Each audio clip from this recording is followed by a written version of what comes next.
It's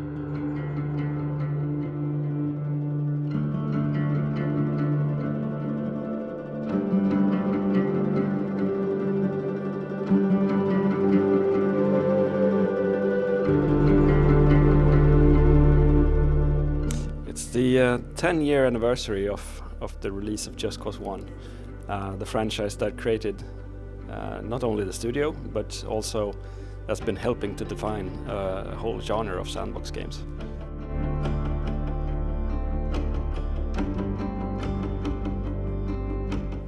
I don't remember really where we were at as a studio, and because I wasn't present at the studio at the day of the release. I was in San Francisco with our narrative director Odd Ahlgren, pitching new games actually, and I remember walking down the streets of San Francisco and passing by a whole wall of Just Cause 1 posters, which felt absolutely magic.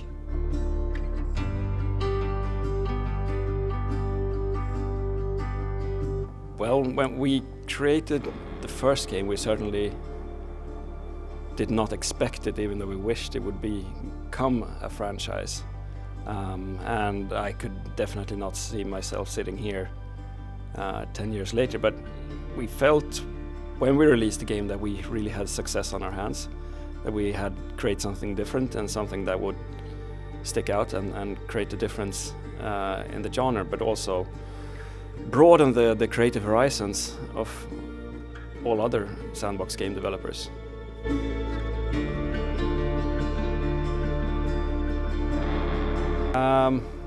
Many favorite Just Cause moments, but and some of them are quite internal and only make sense for us here, the work at Avalanche. But I think the greatest moments of Just Cause has been created by our players that actually done things that we could never imagine could be done in our game.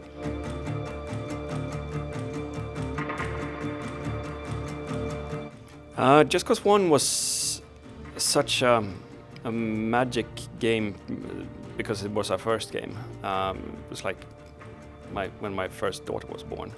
But it was fantastic because we pulled off something that most publishers and developers only thought Rockstar Games was capable of doing, and that was creating an open world game. With Just Cause 2, we took all the lessons that we learned from Just Cause 1 and just improved on them, and that's really when the genre took off, or the franchise took off, and really created a brand of its own.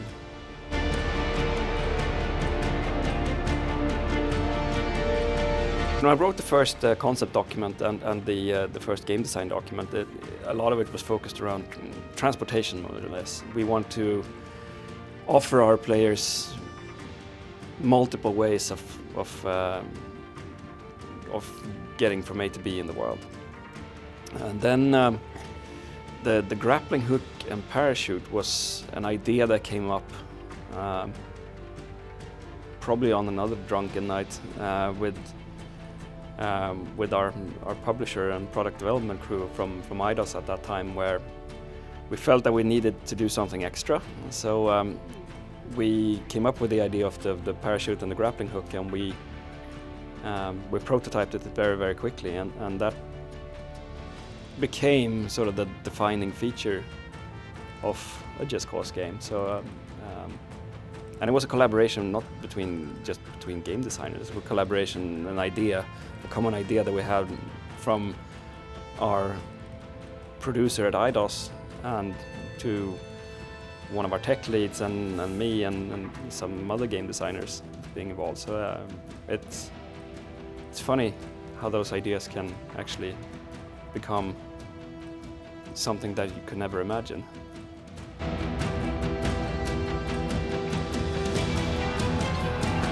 Game Worlds has almost every time been kind of grounded in reality,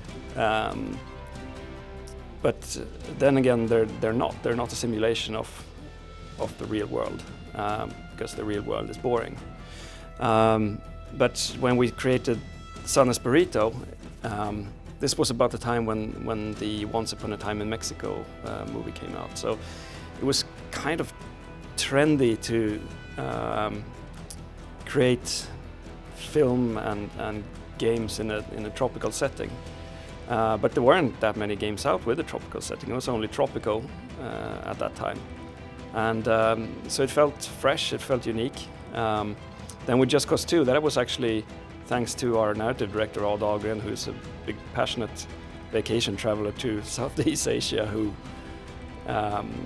set the game in Southeast Asia. With the third game, since it was created in the US, we wanted to have something fresh and something that felt unique to our American players. And Italy has always been something that is quite exotic for Americans, and we decided to set the game in Southern Europe.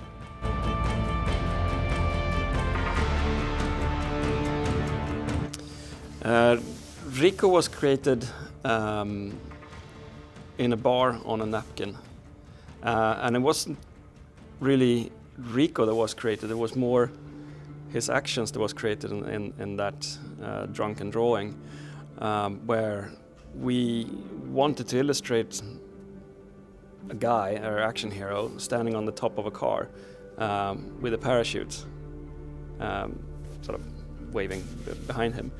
And that was really how the game came about. Rico then grew from being more of a dude-like character with dreadlocks and tribal tattoos and camel pants to become a more slick and fresh action hero. And then he has evolved from kind of a silent type in the first game to a little bit more talkative in the third game. So we have got to know Rico more over the course of the 3 games.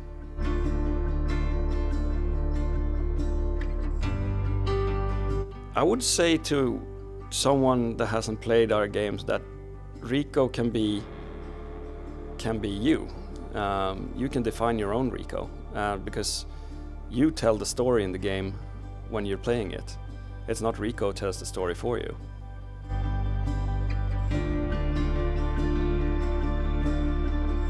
I play with Rico trying to create everything that I haven't seen in a game or a movie before, because that's fully possible in the Just Cause games. You can do stuff that you can only dream of seeing in movies. We have bigger explosions than in any movie.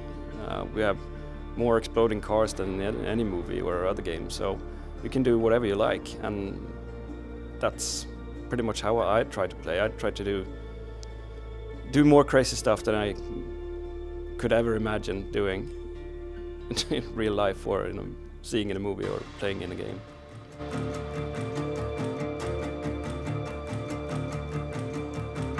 The grappling hook is probably the most important tool of the game. The parachute needs to be there because otherwise he'll fall to the ground and die. But the grappling hook has become a way of transportation. It's become a great armor because you can always escape whenever you want to with the grappling hook. And it's become a great weapon.